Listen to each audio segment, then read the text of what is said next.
Hello everyone, আজ আমি তোমাদের সামনে একটি নতুন রেসিপি নিয়ে চলে এসেছি। আজ আমি খুবই সুস্বাদু চিড়ের পোলাও রেসিপি তোমাদেরকে বানিয়ে দেখাবো। খুব ঝটপট তোমরা এই রেসিপিটি বানিয়ে নিতে পারবে একদম কম সময়ে। একদম ঝরঝরে চিড়ের পোলাও তোমরা কিভাবে বানাবে আজকে ভিডিওটি দেখলেই বুঝতে পারবে। তো তোমরা দেখতে থাকো পুরো ভিডিওটি, আশা করছি ভালো লাগবে রেসিপিটি। তো প্রথমে আমি এখানে নিয়ে নিয়েছি চিড়েগুলোকে সবার প্রথমে ভালো করে জল দিয়ে ধুয়ে নিতে হবে। তার জন্য আমি জল দিয়ে দিচ্ছি। বেশ ভালো করে চিড়েটাকে ধুয়ে নেব।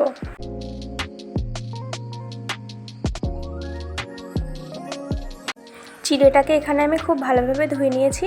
এবার একটি থালাতে আমি চিড়েগুলোকে সব মেলে দিচ্ছি যাতে জলটা শুকিয়ে যায়। সব চিড়েটাকে মেলে দিয়েছি। এবার আমি এখানে একটি কড়াই নিয়ে নিয়েছি। কড়াইতে এখানে আমি দিয়ে দিচ্ছি প্রথমে অল্প সাদা তেল, আর দিচ্ছি 1 চামচ ঘি।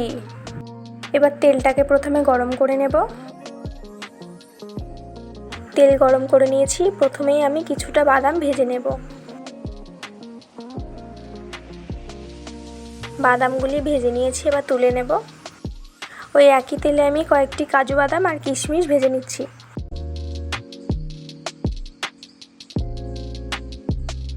এটাকেও ভেজে নিয়েছি, এবার তুলে নেব। এবার ওই সেম তেলেই আমি দিয়ে দিচ্ছি এখানে 1 চামচ মতন গোটা জিরে, কয়েকটি চেরা কাঁচা লঙ্কা, আর এখানে কারি পাতা নিয়েছি, এটাকেও তেলের উপরেই দিয়ে দেব। সব কিছু একটু ভাজা হলে আমি এর মধ্যে দিয়ে দিচ্ছি পেঁয়াজ কুচি। পেঁয়াজটাকে ভালোভাবে প্রথমে ভেজে নেব।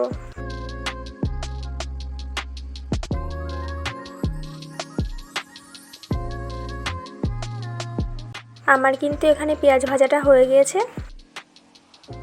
এবার আমি এর মধ্যে দিচ্ছি 1 বাটি মতন সিদ্ধ করে রাখা আলুকে আমি ছোট ছোট টুকরো করে কেটে রেখেছিলাম, সেটাকেই দিয়ে দিলাম। এর উপরেই দিয়ে দিচ্ছি স্বাদ মতন লবণ, হলুদ গুঁড়ো। লবণ আর হলুদটাকে একসাথে মিশিয়ে নেব।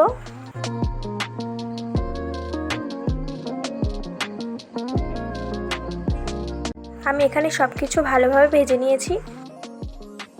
এবার এর মধ্যে আমি দিয়ে দিচ্ছি ধুয়ে জল ঝরিয়ে রাখা চিড়েগুলোকে। সব চিড়েটাকে দিয়ে দিয়েছি, এবার একসাথে মিশিয়ে নেব।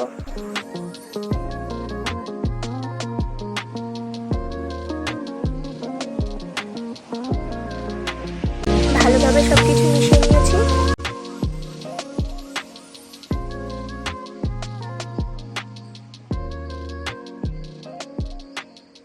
এবারের উপরেই ভেজে রাখা কাজু বাদাম কিশমিশ আর ভেজে রাখা বাদামগুলিকে আমি দিয়ে দিচ্ছি। এবার সব কিছু একসাথে মিশিয়ে নেব।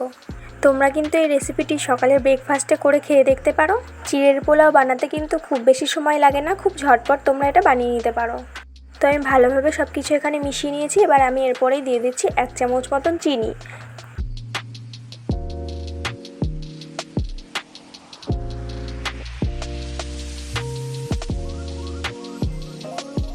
চিড়ের পোলাওটা কিন্তু আমার এখানে প্রায় হয়ে গেছে।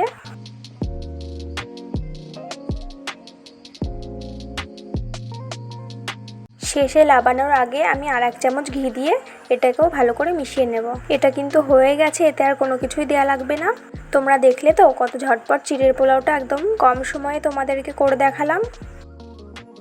তোমরা দেখতেই পাচ্ছ কতটা ঝরঝরে হয়েছে চিড়ের পোলাওটা। তো এটা কিন্তু হয়ে গেছে। এবার আমি এটাকে লাবিয়ে নেব।